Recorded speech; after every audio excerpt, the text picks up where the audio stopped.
හොඳයි. අපි මේ වීඩියෝ එකෙන් බලාපොරොත්තු වෙනවා මේ ස්ට්‍රක්චරල් ඉක්වේෂන් මොඩල් එකක් කියන්නේ මොකක්ද? ඒක ගොඩනගනකොට මොන වගේ ස්ටෙප්ද ෆලෝ කරන්න ඕන? ගොඩාක් දෙනෙක් මගෙන් ඉල්ලීම් කරා ස්ට්‍රක්චරල් ඉක්වේෂන් මොඩලින් කියන්නේ මොකක්ද? මේවා පොඩ්ඩක් මට එක්ස්ප්ලেইন කරලා දෙන්න පුළුවන්ද? ඒක නිසාම මම ඊට කරා මේ වීඩියෝ සීරීස් එකක් ඔයාලට ලබා දෙන්නේ. තෙන්දී අපිට පුළුවන් ඕනම කෙනෙක්ට ඕනම වෙලාවක ඕනම තැනක ඉඳලා මේ මොඩල් එකක් ගැන ජෙනරල් අයිඩියා එකක් ගන්නත් ඒක ප්‍රැක්ටිස් කරන්නත් ඒ ප්‍රැක්ටිස් කරනකොට මුහුණ පාන ගැටලු නැවත නැවත බලලා ඒ විසඳ ගන්න. හරි. අපි ඉස්සෙල්ලම බලමු මේක මේ ස්ට්‍රක්චරල් ඉක්වේෂන් මොඩල් එකක් කියන්නේ මොකද්ද?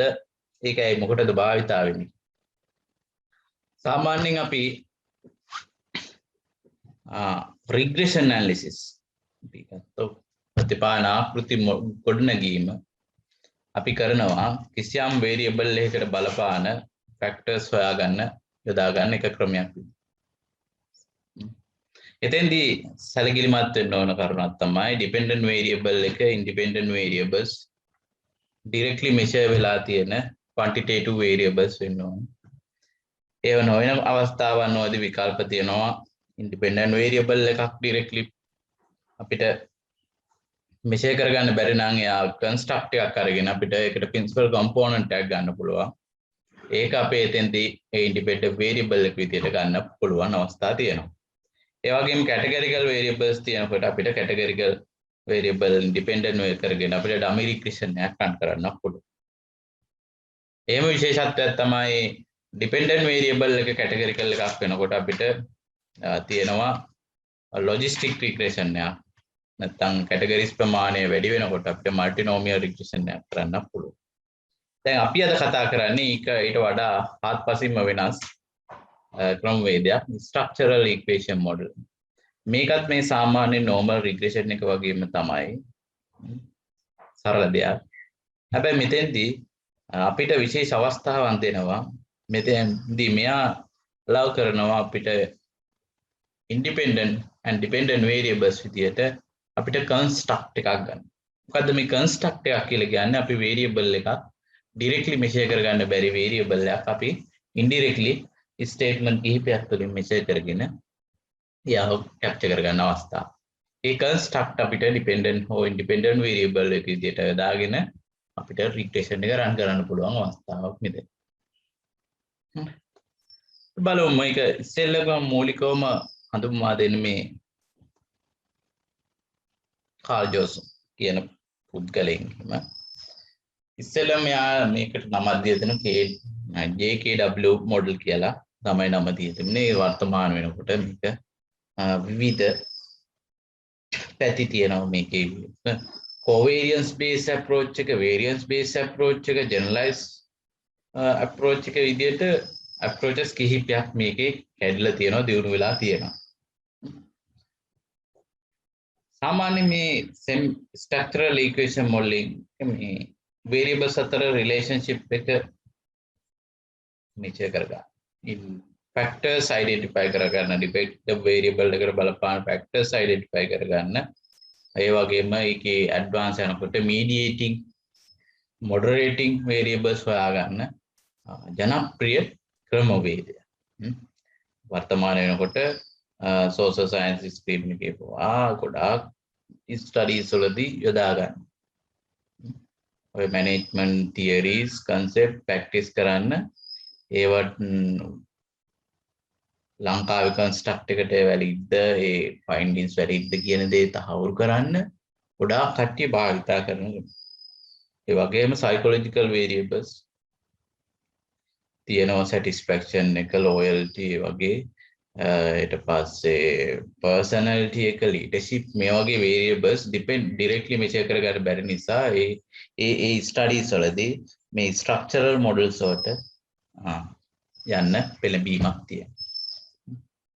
මේකෙදි තියෙන විශේෂත්වය තමයි මේ both variables either continuous or discrete. මේ variables continuous variables වෙන්න පුළුවන්, discrete වෙන්න පුළුවන්. ඒ වගේම measured or latent variables වෙන්න. measured variable කියන්නේ directly measure කරගන්න පුළුවන්. income එක අපි ගත්තොත් directly වාගේ ආදායම් දක්වන්න කියලා කිව්වොත් එතෙන්දී income එක directly අපිට ලැබෙනවා. ඒ වගේම latent construct එකක් විදිහට අපි ගත්තොත් latent variable එකක් කියන්නේ ඔය satisfaction එක. satisfaction එක directly measure කරගන්න බැරි නිසා අපි මොකද්ද කරන්නේ? ඒක statement කිහිපයකින් questions අහලා Likert scale questions අහනවා කියලා කියනවා.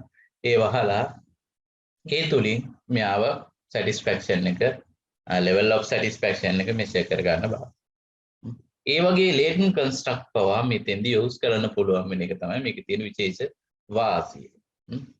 මේක path analysis එකයි fact analysis කියන දෙකේ combination එකකින් තමයි develop වෙලා තියෙන්නේ. මේක විවිධ නම් වලින් ඒ studies වලදී භාවිතා වෙනවා. confirmatory fact analysis, path analysis, structural regression modeling කියලා විවිධ නම් භාවිතා වෙනවා. ඊළඟට බලමු මේ structural equation model එක සාමාන්‍යයෙන් මම අර කිව්ව approaches කිහිපයකට දැන් වර්තමානයේ වෙනකොට මේක පුළුල් වෙනවා. ප්‍රධාන වශයෙන් මේකේ තියෙනවා covariance based and variance based නැත්නම් කියනවා partial least square same කියලා කොටස් දෙක. සාමාන්‍ය covariance based එක ගැන කතා කළොත් එයා ඇමොස් මුදුකාංගය පදනම් කරගෙන අපි කරනවා නිරන්තරයෙන්. ඊට අමතරව විවිධ software තියෙනවා M+ එහෙම වර්තමානයේ භාවිතය. ඒ වගේම partial least square regression එක ජනප්‍රිය සංවේදයක්. partial least square structural equation modeling නැත්නම් කියනවා variance based structural equation modeling කියලා.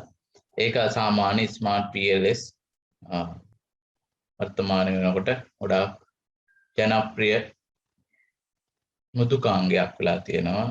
මේක ගොඩාක් බහුල වශයෙන් භාවිතා වෙන නිසා මේ approaches දෙක බහුල වශයෙන් භාවිතා වෙනවා. අපි මේ වීඩියෝ සීරීස් එකකින් බලාපොරොත්තු වෙනවා මේ covariance based structural equation modeling කියන්නේ මොකද්ද? ඒක කොහොමද කරන්නේ? ඒකෙදි මොන වගේ ස්ටෙප් ද ෆලෝ කරන්න ඕනේ? ඒ ස්ටෙප් වලදී මොන වගේ ගැටලුද ඇති වෙන්නේ කියන දේ කතා කරන්නේ. එතෙන්දී ඕනම කෙනෙක්ට ඕනම තැනක ඉඳන් ඕනම වෙලාවක පිට මේ දේවල් ස්ටඩි කරලා නැවත නැවත බලලා තමන්ගේ ස්ටඩි වලට යොදා ගන්න පුළුවන්. හරි. බලමු ඉස්සෙල්ලම මේ covariance based structural equation model එකේදී මේ පොඩි assumptions කිහිපයක් තියෙනවා covariance based.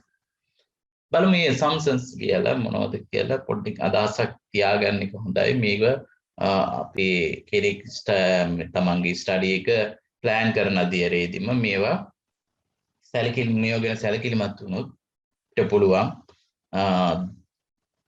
මොඩල් එකේදී හදලා ඇති වෙන ගැටලු කලින් විසඳා මොඩල් එක හදන පියවරේදී යම් ගැටලුවක් ඇති වෙනවා නම් ඒක යන්තා දුරට අඩු කර ගන්න පුළුවන් මේව ගැන සැලකිලිමත් බලන්න. ඉස්සෙල්ලම කියනවා data quantitative data ගන්න ඕන. ප්‍රමාණාත්මක දත්ත numerical values තියෙන්න ඕනේ. ඒ වගේම මේ data මේ multivariate technique එකක් advanced multivariate technique ගන්න නිසා මෙයා assume කරනවා මේ අනිවාර්යයෙන්ම multivariate normal distributed වෙන්න ඕන කියලා data. ඊළඟට unidimensional construct කියන්නේ මේකෙන් අදහස් වෙන්නේ අපේ එක construct එකට අදාළ statement කිහිපයක් තියෙනවා නම් ඒ statement කිහිපය එක fact එකකට නැත්නම් එක ප්‍රධාන සාධකයකට principal component ඒ වගේම එකකට load වෙන්න ඕන එක construct එක. එහෙම වුණොත් තමයි වඩාත් අපිට accurate නිගමන ලබා ගන්න. ඒ වගේම කියනවා multi-coordinate effect බහුවේකරේකතා ගැටලු තියෙන්න බෑ මේ variance covariance structure එක තුළ. කියන්නේ independent construct තියෙනවනේ predictor variables අතර ඒව construct වෙන්න පුළුවන්. ඒ construct අතර highly correlation එකක් තියෙන්න බෑ. ඊළඟට කියනවා මේ linear relationship එකක් assume කරනවා මෙයා independent and dependent variables අතර. ටිකක් sensitive assumption එකක් තියෙනවා. මෙතන පොඩ්ඩක් sample size එකේ restriction එකක් තියෙනවා. minimum sample size එක 150ක් තියෙන්න ඕන. ඒකෙදි සාමාන්‍යයෙන් කෙනෙක් comparative study එකක් කරන්න පුළුවන්. අපි හිතමු satisfaction එක ගැන satisfaction එකට බලපාන variables හොයාගන්නවා කියලා. මේ study එක කෙනෙක් comparatively කරනවා නම් gender එක අනුව හරි මොකක් හරි sector දෙකක් අතර හරි comparatively කරනවා නම් ඒ compare කරන එක categories එකට sample size එක minimum 150ක් තියෙනවා. හිතමු අපි education level එක අනුව compare කරනවා නම් ඒ relationship එකක් variables දෙකක් අතර ඒ education level category හතරක් ගන්නවා නම් ඒ හතරටම minimum sample size එක 150. minimum එක කියන්නේ sample size එක වැඩි වෙන තරමට මේක aggregation එක වැඩි. ඊට පස්සේ තව වැඩි කර ගන්න පුළුවන්. ඒ නිසා ලොකු sample size එකට යන එක තමයි. ඒ වගේම එක දෙයක් කියන්න ඕන මෙතන මේ ගොඩාක් කට්ටිය වර්තමානයේ භාවිතා කරන මේ liquid data ගන්නවා. liquid data වලදී ගැටලුවක් එනවා මේ covariance based approach එකට යනකොට මේ normality assumption එක sensitive. ඒ නිසා 1 to 5 scale එකේ ගත්තොත් ගොඩාක් මේ distributions වල මේ ඒ variables vertices එක වැඩි මේ මුදුනට වැඩි මොකද values ගොඩාක් එන්න පුළුවන් එකම 4-5 value විතරක් આવොත් skewness එක වැඩි වෙන්න පුළුවන් මේක normality assumption එක violate වෙනවා ඒ නිසා ඒකට මම පොඩි විකල්පයක් දෙන්නම් මේකෙත් තියෙනවා ඔය අපි Likert scale questions වල මේ scale එක පොඩක් පුළුල් කරන්න 1 to 5 වෙනකොට 1 to 7 ගන්නවා 1 to 9 ගන්නවා 1 to 11 ගන්නවා ඒ විදිහට දැන් පෙළඹිලා තියෙනවා එතෙන්දී ඒ සාමාන්‍ය ස්කේල් එක වැඩි වෙන තරමට අර normality assumption එක violate වෙන තියෙන හැකියාව probability එක අඩු වෙනවා ඒ වගේ හැම එකටම බෙදියන්නේ ඒ වගේම සමහර කට්ටිය මේක 1 to 100 ඒ 0 to 100 level එක තුල rate කරන්න යම් කිසි තරාවක් දෙන්න කියලා value එකක් දෙන්න කියලා අපි ඒ value එක ගන්නවා අර එකේ ඉඳලා 5 දක්වා ගන්නේ නැතුව එතෙන්දී values ගොඩාක් distribute වෙනවා හැබැයි ඒ වගේ distribution තරමට sample size එකක් ගැනත් පොඩ්ඩක් සැලකිලිමත් වෙනවා sample size එකක් පොඩ්ඩක් වැඩි වෙන්න ඕන හරි මේ assumptions ගැන සැලකිලිමත් වෙන්න පුළුවන් මේ ඔය කෙනෙක්ට ඉතින් කියවනකොට හොයාගන්න පුළුවන් ඕනම පොතකින් අපි දැන් බලමු මොන වගේ ස්ටෙප් ද follow කරන්න ඕන මේ වගේ structural equation model එකක් develop කරනකොට මෙන්න මේ steps 6 යනකොට ඔයාලට පහසුවෙන්ම මේ model එකක් කොහොමද develop කරන්න කියන දේ බලා ගන්න. ඉස්සෙල්ලම මේ define the individual construct මේ theory එක පදනම් කරගෙන අපි ඒ individual construct define කරගන්නවා. construct define කරගන්නකොට variables අපි ගත්තොත් මට උදාහරණයක් විදිහට මට අවශ්‍යයි මේ loyalty එක measure කරගන්න. loyalty එක construct එකක්. එයා measure කරගන්න ආකාරය අපි define කරගන්න ඕනේ. ඒක literature search කරලා එයාලා හොයාපු ආකාරයන් අපිට ගන්න පුළුවන්. ඒව පදනම් කරගෙන ඒ loyalty එක measure කරගන්න statement. ඒ වගේම අපි customer satisfaction එක ගන්න ඕන satisfaction එකට අදාළ statement අරගෙන එයා construct එක හරියට නියුව define කරනවා. ඒක සාමාන්‍යයෙන් මේක model එක හදන පියවරට මේ අපිට මේක කරන්න පුළුවන් research එක plan කරන අධ්‍යයනයේදී. දෙවෙනි step එක තමයි මෙතන measurement model එකක් හදනවා. ඉස්සෙල්ලම මූලිකවම අපි මේ confirmatory factor analysis එකක් කරනවා මේ structural equation model එකේදී මේ factors confirm වෙනවද අපි ගන්න මේ statement වලින් එක fact එකක් load වෙනවද ඒ variables data වල validity reliability okay ද කියන දේ අපි පරීක්ෂා කරනවා ඒකට අපි වෙනත් නමක් දෙනවා confirmatory factor analysis නැත්නම් ඒකේ අනිත් අදහස measurement model එකක් develop කරලා data වල measurement quality එක බලන්න. මේ measurement quality එක සාමාන්‍යයෙන් බලන්නේ අපි measurement model එකේ validity එක පරීක්ෂා කිරීමෙන්. ඒ validity එක පරීක්ෂා කරන්නේ goodness of fit test කීපයක් තියෙනවා criteria. ඒ ක්‍රයිටීරියා මත මෙසරමන්ට් මොඩල් එකේ මෙසර්මන්ට් ක්වොලිටි එක බලනවා. ඊට පස්සේ data වල validity එක බලන්න. validity reliability test දෙනවා. composite reliability ඒ විදිහට convergent validity measures කීපයක් තියෙනවා. අපි ඉස්සරහට කතා කරනවා. ඒ convergent validity එකයි discriminant validity එකයි දෙකම පරීක්ෂා කරලා අපේ measurement model එකේ validity එක check කරනවා තුන්වෙනි පියවරේ. එහෙනම් දෙවෙනි පියවර මොකද්ද? measurement model එකක් හදලා යාගේ measurement quality එක measure. ඒ අපි ගත්ත measurement model එකේ goodness එක පරීක්ෂා කරනවා. ඒ වගේම construct validity එක measure කරනවා. ඒ construct validity එක convergent validity එකයි discriminant validity එකයි මත අපි යාව measure. ඊළඟට මේ validity එක okay න valid නම් measurement model එකේ goodness එක okay නම් අන්න එතෙන්දී මේ පියවරෙන් පස්සේ තමයි okay නම් තමයි structural model වලට යන්න ඕනේ. නැත්නම් අපිට refine කරන්න පුළුවන් model එක. නැත්නම් modification කරන්න පුළුවන්. covariate add කරලා අපේ අනවශ්‍ය variables ඉවත් කරලා ඒ දේවල් කරලා modify කරලා measurement quality එක okay නම් අපේ minimum level එකට වඩා exceed කරනවා නම් විතරයි අපි structural models වලට යන්නේ. එතෙන්දී structural model එකක් හදනවා අපේ hypothesis වලට අනුව ඒ hypothesis වලට අපේ structural model කිහිපයක් හැදෙන්න පුළුවන්. පළවෙනි ඒ structural model හදලා එක් model එකේ validity එක පරීක්ෂා කරනවා. ඒ goodness of fit criteria මත එයාව evaluate කරනවා. ඒ evaluate කරලා ඊට පස්සේ ඔය structural model එකෙන් දෙන results interpretation තුලින් conclusions සාමාන්‍ය මේව interpret කරන normal regression එක වගේ තමයි වට තරහට ආවේ. normal regression එකේ coefficient interpret කරනවා වගේ තමයි. ඒ වගේ table එකක් අපිට generate කරගන්න පුළුවන්. ඒ වර්ගෙන interpret කරනවා. ඔය වගේ ක්‍රමවේදයක් තියෙනවා. අපි බලමු මේ එකින් එක පියවරයන් කොහොමද කරන්න කියන්නේ. මේ වීඩියෝ එකේදී බලනවා මේකෙදි සැලකිලිමත් වෙන්න ඕන කරුණු ගැන කතා කරන්න. measurement model එකක් හදනකොට measurement model එකේදී අපි බලනවා measurement quality එක බලනකොට validity measures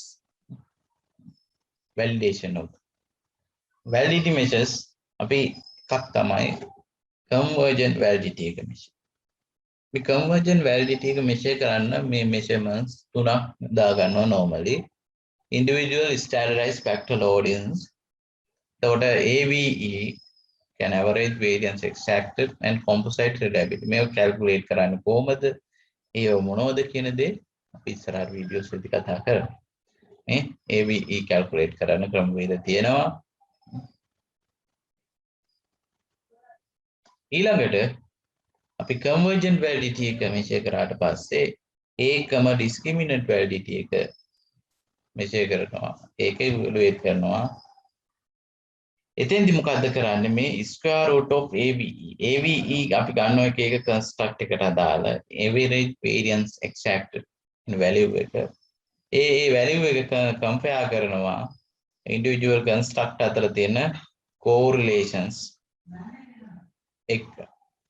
සාමාන්‍යයෙන් discriminant validity එක okay කියලා කියන්න පුළුවන්. ඒක satisfy වෙනවා කියලා කියන්න පුළුවන්. මේ square root of AVE be larger than the correlation between construct දෙකක් අතර තියෙන correlations වලට වඩා වැඩි නම් යා කියන පුළුවන්.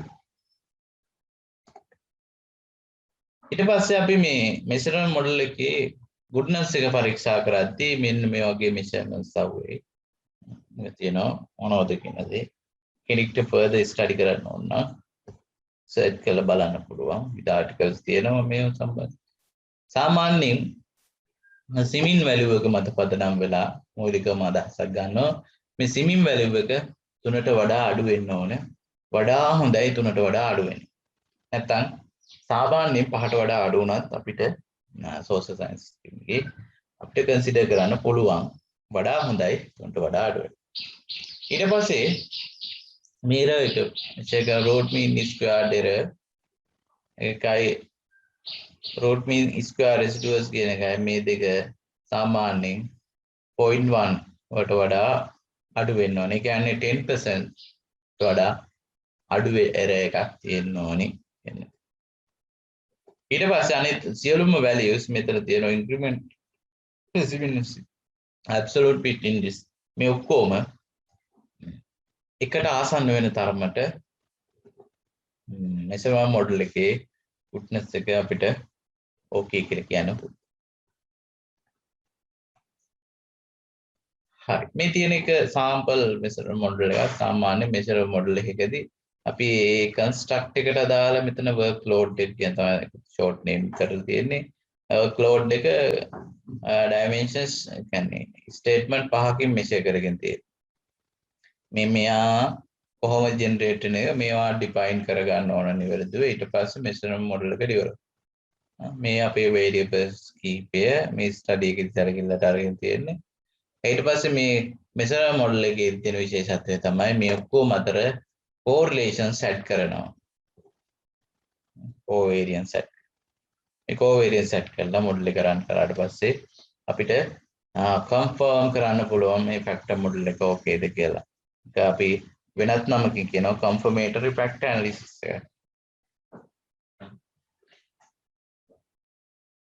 මේ structural model එක පොඩි visualization එක සාමාන්‍යයෙන් structural model එක මේ direct normal එකක් මම මේ independent construct එක මේ dependent variable එක සාමාන්‍යයෙන් වම් පැත්තට දානවා dependent variables එක දකුණු පැත්තට දානවා. මේකේ තියෙන විශේෂත්වය තමයි structural model එකේ dependent variables කීපයක් තියෙන්න පුළුවන්. independent variables කීපයක් තියෙන්න පුළුවන්. හැබැයි සාමාන්‍යයෙන් අපිට normal regression එකේදී dependent එකයි අපිට තියාගන්න පුළුවන්. හැබැයි මෙයා අපිට dependent කිහිපයක් තියාගන්න පුළුවන්. ඉස්සරහට බලනවා මම පෙන්නන්නම් dependent දෙකක් ආපු අවස්ථාවක්.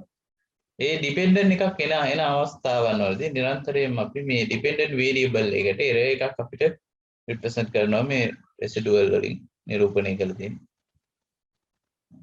ඒ independent variable එක construct එකක් වෙන්න පුළුවන්. dependent එක construct එකක් වෙන්න පුළුවන්. දෙකම dependent variable කීපයක් තියෙන්න පුළුවන්. ඒ ඔක්කොම construct විදියට මෙෂේ වෙලා තියෙනවා. බලන්න තව example එකක් නේද? මෙතන තියෙන්නේ directly effect එක විතරයි සාමාන්‍යයෙන් අපි ගත්තොත් normal regression simple regression එක වගේ. අපි quantitatively measure කරගන්න එක job satisfaction level එක work level මේ දෙක අතර අපිට model එකක් develop කරන්න පුළුවන් simple regression. ඒකට සමාන අර්ථයක් තමයි මෙතන තියෙන්නේ. හැබැයි පුළුල් වෙනවා මෙන්න. මෙතන residuals මේ independent variables දෙකක් dependent දෙකක් තියෙනවා. මෙයා family support එක මෙයා එක්ක depend වෙනවා මේ work life balance එක family support එකත් එක්ක depend. එහෙනම් මෙතන එක variable මේ work life balance එක අවස්ථාවකදී dependent එකක් විදිහට හැසිරෙනවා. මේ job satisfaction එකත් dependent. මේ දෙකෙන්ම බලපානවා job satisfaction. ඒ direction එක දිහා.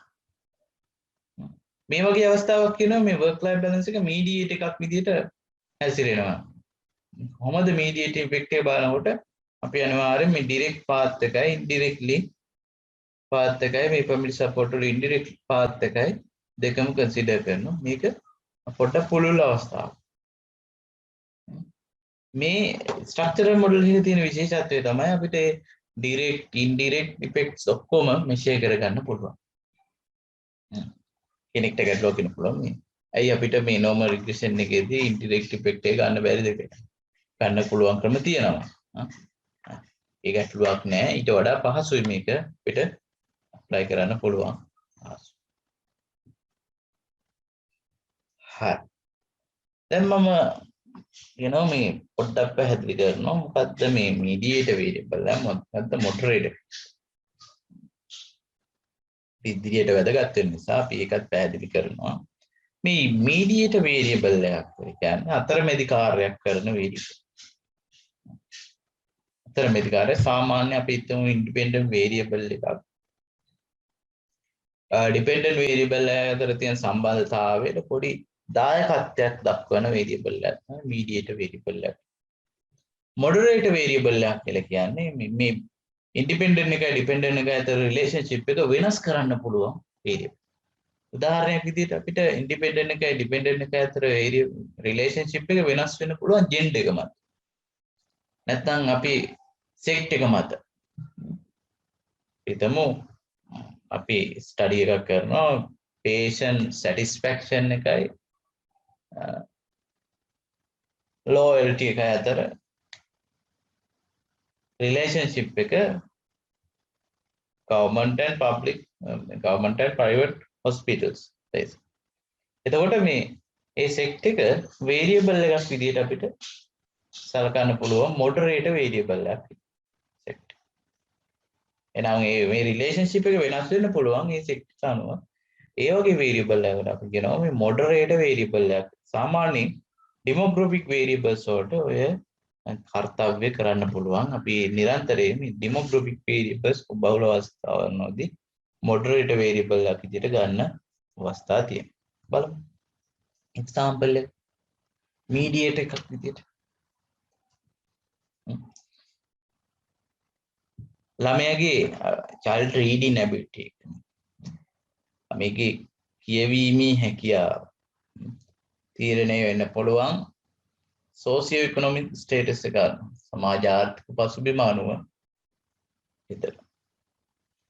ඒ වගේම එයා ඩිරෙක්ට්ලි බලපාන්න පුළුවන් සමාජ ආර්ථික පසුබිම මත පසුබිම එයාලගේ දෙමාපියන්ගේ අධ්‍යාපන මට්ටමට බලපාන සමාජ ආර්ථික පසු. ඒ බලපෑම තුළින් මෙයාලගේ ළමයින්ගේ කියවීමේ හැකියාවට බලපාන. ඒකයි මෙතන කියන්නේ. මෙතන ඩිරෙක්ට්ලි බලපාන සෝෂියෝ ඉකොනොමික් ස්ටේටස් එක. ඒක ඉන්ඩිරෙක්ට්ලි බලපාන මෙයා හරහා.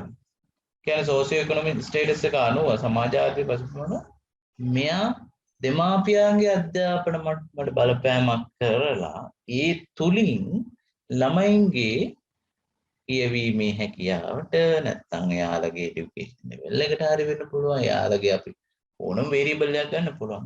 ඒකට බලපාන. එහෙනම් මේ අතරමැදි කාර්යයක් කරන එකක් තමයි මේ මීඩියේටර් කියන වේරියබල් එක. මොඩරේටර් එකත් මේ work experience එකයි salary එකයි අතර තියෙන relationship එක අපි බලනවා. ඒ salary එකයි work experience එකයි අතර තියෙන relationship එක වෙනස් කරන්න පුළුවන් සාධකයක් වෙනවා gender. ඒ gender එකේ category දෙක අනුව අපිට පුළුවන් මේ relationship එක වෙනස් වෙනවද කියන දේ බලන්න. වෙනස් වෙනව නම් අන්න gender එක moderate variable එකක් විදිහට හැසිරෙනවා කියලා අපිට conclude කරන්න පුළුවන්. ඒවා අපි එකින් එකට බලනවා අපි මේ වීඩියෝ සීරීස් එකේදී. දැන් අර මීඩියේටිං ඉෆෙක්ට් එක බලනකොට මම මේකේ අවස්ථා කිහිපයක් තියෙනවා. ඒකත් මම පොඩ්ඩක් පැහැදිලි කරන්නම්. කොහොමද? මෙතෙන්දී අපි තියෙන්නේ මේ C කියන වේරියබල් එක තමයි ඩිපෙන්ඩන්ට් වේරියබල් එක වෙන්නේ. ඒ වගේම B අතරමැදි ඩිපෙන්ඩන්ට් වේරියබල් එකක් විදිහට හැසිරෙනවා. A කියන්නේ ඉන්ඩිපෙන්ඩන්ට් B ඉන්ඩිපෙන්ඩන්ට් වේරියබල් එකක් විදිහට. මේ A හා B දෙන්නම මෙයාට බලපාන. ඒ වගේම A B හරහා බලපාන. එහමයි මේ ඩිරෙක්ට් රිලේෂන්ෂිප්. මේ වගේ අවස්ථාවකදී මේ සිග්නිෆිකන්ට් පාත් එක මම රෙඩ් කලර් එකෙන් දක්වලා තියෙනවා. ඉන්සිග්නිෆිකන්ට් පාත් එක මේ බ්ලූ කලර් එකෙන් දක්වලා.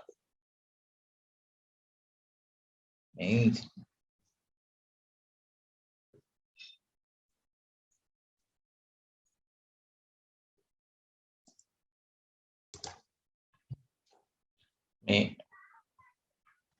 significant path එක මම දක්වලා තියෙනවා කලයකින්. ඒ වගේ මේ insignificant path. මෙතෙන්දී මෙතන කියනවා මේ direct and indirect path.